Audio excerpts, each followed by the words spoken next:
Before call me one no igogo no igumeka bejome o idele iposa oui omo yezo kotoko ujo go salopo igogo oma me ado ko we say me wa kekite na ma ko baba yo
say, oh, my man so done.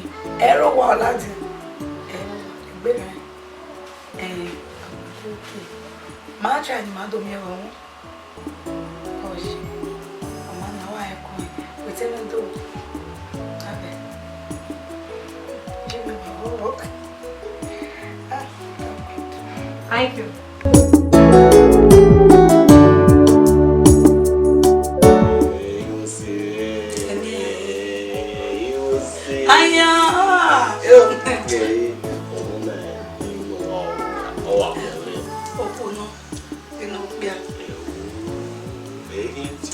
Oni opo no bo e ta mama wo piano. No, imomi are like Aji, imagine the quality with her. Are you serious? Didn't work. Yeah. Did one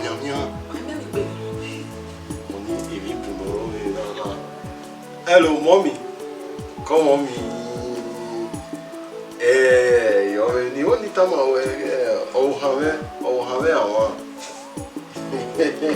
Where's the mommy? Where's the mommy?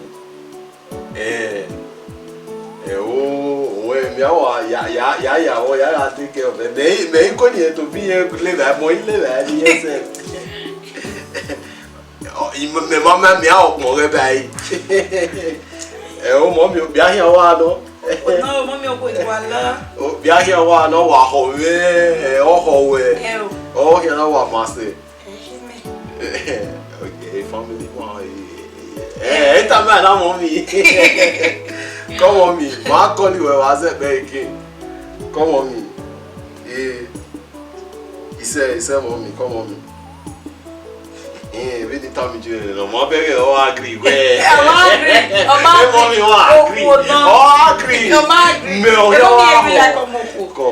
Hope you are not feeling any pains. Are you hungry? I'm not hungry. Are you sure? Yes, I'm hungry. You're hungry. Okay, what do you want?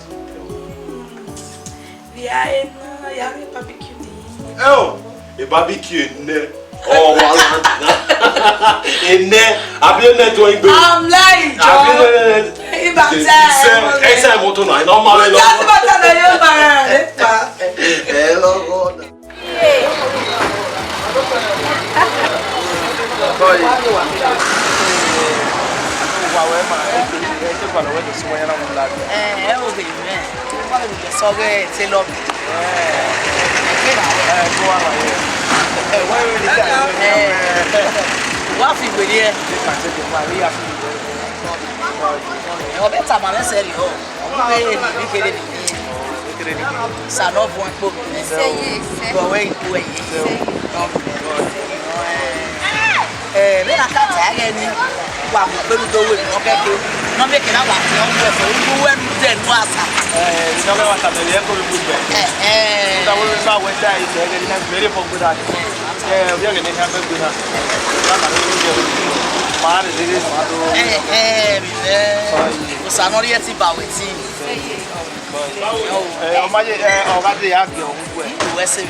we baba na.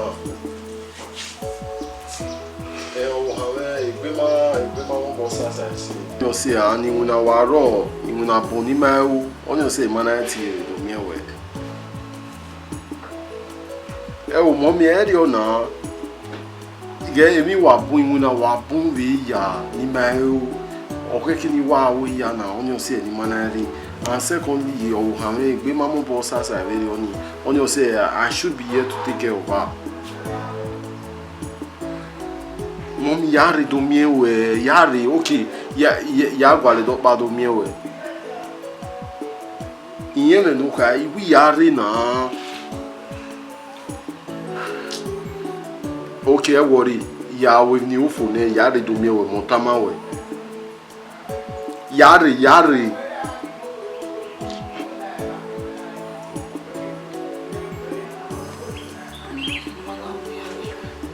I have to take care of you. Yama say we are in to have the one we know the one here take care of you. You said so. But smile, don't even know what's up. No, je vais, no, yeah, right here. Take you for sure. Take you somewhere. Are you sure? Ah, wait, no money. Wait, get no money on me. I love you.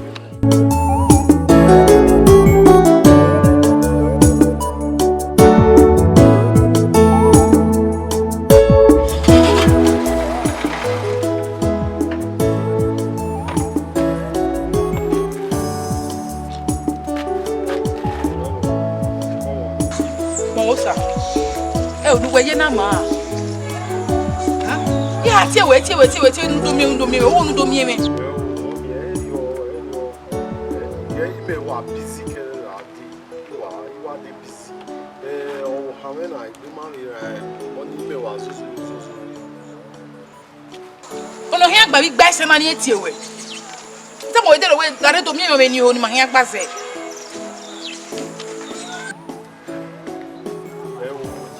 Eti ma oni mi we ti me de busy. Okay. Imo so no. Ya gwa le do pa do mi. Ah. Iho, eriuta. Mosa. Mosa. Oma o. Yari, imagine no yari. Yari. Look how we you. You be fair we. Oma.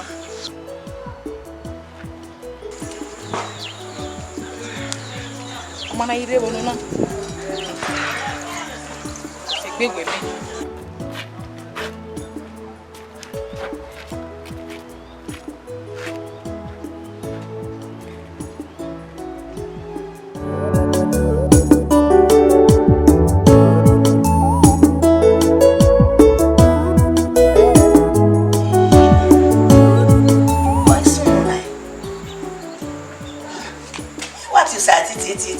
To a day when they be when in it, and then they are see and what it's in it in our prison.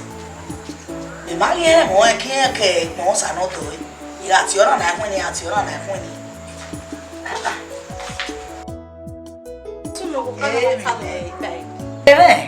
Also, never now, so they had my society, my Mosa. It was the every point in it. Yeah, I am a miss go. Yes, even with it. We was soon where Ye Maria. Ije, o makoduri. Ya we ahia se ba ni ban. Ni age de te gbe mara yan. Wo bi me te oni unite oni ti e iji ponsa. Ni no la o be no we mi ya he ni no tama. O ma je ti e. No do we make na soto. Na sati wa ro be oni. Mo ne no to tama mi me te o hello. Je me yi ponsa. Ko je. O do yabo. La o ri e so le fa ya mu so le ai ma ge me mo sa keke o ibe go society e na gbe ni ti e we nu ta ma me be nu gbe ibe he ni ai e gbe na ya apon mo sa lo bo a iya de love no oni mu iya de love no ihe wa se be ri oni Abe mi for I say 5 minutes ago maybe ti ye me with the gbegbe a ije egbe ra ma wo yi be mi e wo biyan. Oma we say they will have video. La ogun e kan mi yan when ya ti e be ni ma ni be he mi yan. Ko je be ni je we say be gbe me o. Oma o kin e ge o. Ade ori we so to ne. We love me na they love no wa se be you have me for I say be we je ni be he we. Ibi ere we hon ni mu wa ki gbe okin wa iti yan. Ni e ya bi vie fa. Ah, salo bo la wa go me la fe ma re pe ya o. Se ije o ma yan si ke te mi to. Yan se pe. Wa e ko. Eyan o. Gegere o.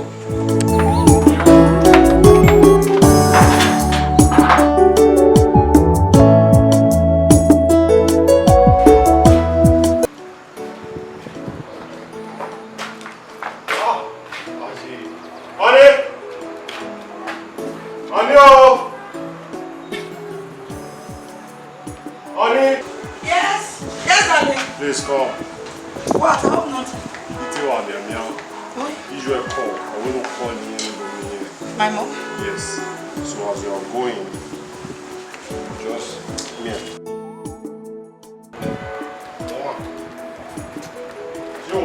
Alright then. Okay. Oh, you take care of yourself. Right.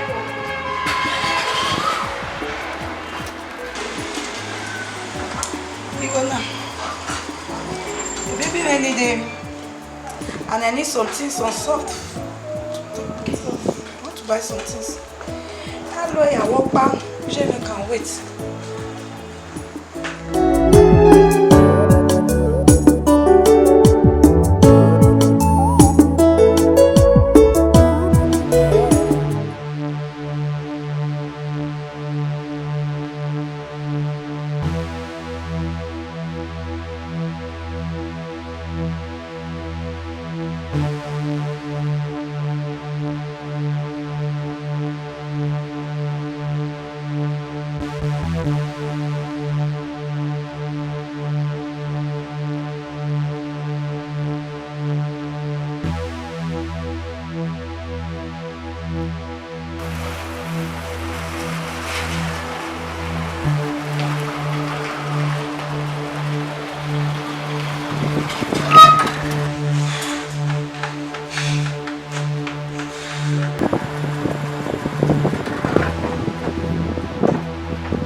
So, we are maybe not be met to a money. I don't understand. What are you saying? You don't have to understand. Oh, I'm where then I will. So, many You know I love you. Love. So, dear, oh, what you wear?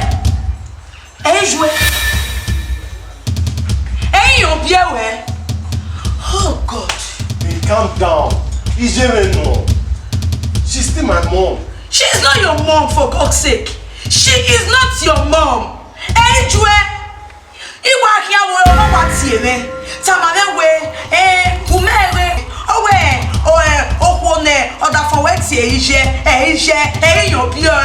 So, don't touch me. I was going to tell you. Are you for real? She's my mom. Me and Ehimwenma. Your mom, hey. The job, everything, the business I'm doing, she's just like my mom. She's not your mom. She is not your mom. She's your godmother, for God's sake. Babe, godmother, mother, what's the difference? She's not your mom. Babe, calm down. Don't tell me to calm down. Anytime I'm when you calm down. Why tell me baby on here? I How will you give me the dark for so long? No way, Barowana. Ina Hama. Eh? Ina Hama. What are you doing? You know who will be a big glitch? Who will be a big shit? I was going to tell you, but I didn't know how to tell you. Are you serious? You know where Barowana. You don't know how God have been in the dark. I was going to tell you, but I didn't know how to explain that to you. Listen, calm down. I should calm down. There's no problem. I'm watching the TV.